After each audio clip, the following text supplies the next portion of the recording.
Alrighty, so the car is in auxiliary, which means it's on, but it's not started. Like that spot in between your car being on and your car being off and your car started. So first thing we want to do is I'm going to go ahead and hook up this to this so that we have a nice connection and I don't have to mess with it whenever I'm connecting it to the car. So now I'm going to hook up, this is your OBD2 spot. It looks like that. Go ahead and plug him in, and it already started, but I'm going to give it a little bit more power. Plug in here and it pops up with all the information. So let's see if we can show that information a little bit better. So here we are. You can see that there is an AutoVIN, there is Diagnostics, Maintenance, OBD2, History, which I'm not sure what that is, battery test, and a DTC. Again, still not sure. So it looks like there's different types of OBDs down at the bottom. So let's go ahead and click in automatic read. It's going to scan using the information that it can. And it looks like it's going through different types of scanning protocols to try to find the VIN information. All right, so it found that my car is a Chevrolet. So if I click on that, it is decoding the VIN. It says it is a Chevrolet truck, and I said that is correct. Automatic transfer case, I say yes.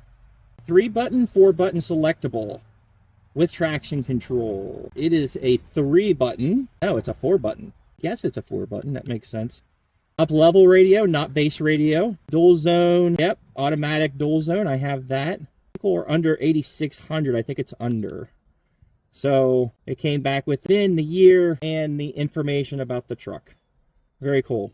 I'm just going to say yes. So I'm going to go back to the beginning and I'm going to go ahead and click diagnostic. I'm going to say American. I'm going to say Chevrolet. I'm going to say, oh, so if you do the smart VIN, that's too bad. Now I have to go through. Oh, cool. It found it. So I'm going to say yes, 4-button, up level radio, dual zone, automatic. So I'm going to say yes to that. I'm going to do a quick scan. It's going to do a scan of the powertrain.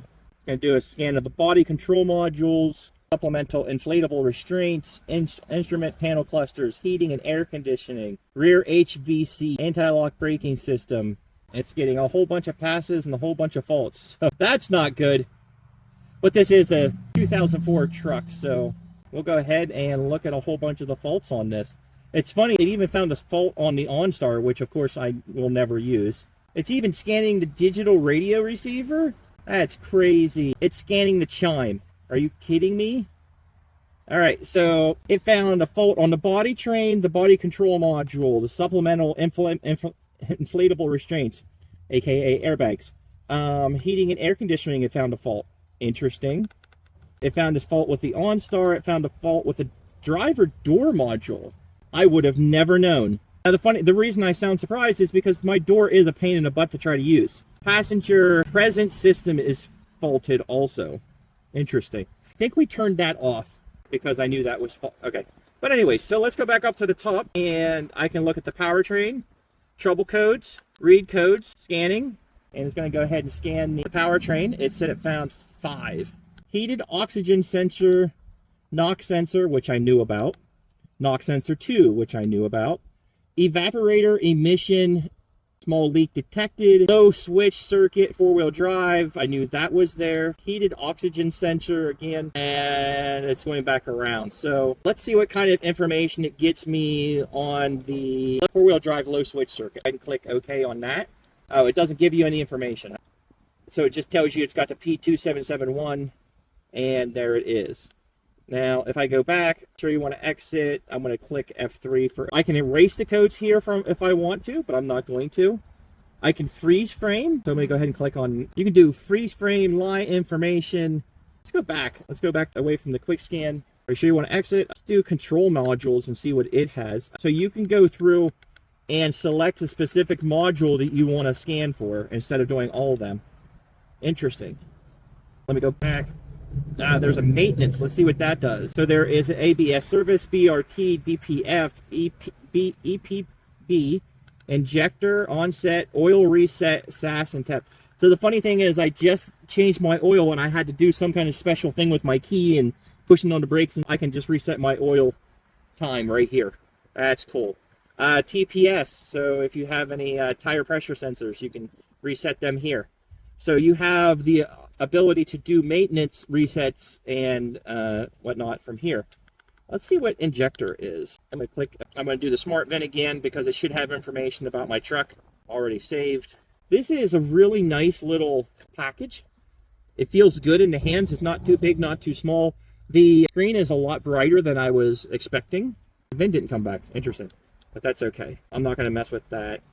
Oh, you can do back, and you can choose if I want to do Chevrolet. Let's do manual selection and see what we got.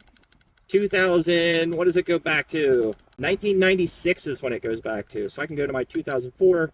I can say it's a light-duty truck. Chevrolet. It is a Silverado, four-wheel drive. I don't know that it's a K Silverado. So there's a C Silverado and there's a K Silverado. I guess K means that it's a four-wheel drive. So I would have to look at the specific product line and stuff like that. I'm not doing that. Let's try the smart VIN again, see if it reads it. Should read it. I don't see a reason why it wouldn't. There you go, decoding. Automatic transfer case, 4-button select. There we go. Balance and fuel injector balance. Interesting. Make sure all fuel lines are connected. Connect fuel pressure gauge to the fuel lines. Each pressure gauge fuel injector can be flow pulsed once per ignition cycle only. Okay, I cancel out of here because I'm not actually going to do that, but that's cool that you can do those kind of maintenance tests on it. The OBD2, I can just do an auto scan. So tons and tons of information on this thing. So if you're looking for a good OBD2 that you can do maintenance with, you might want to check this out.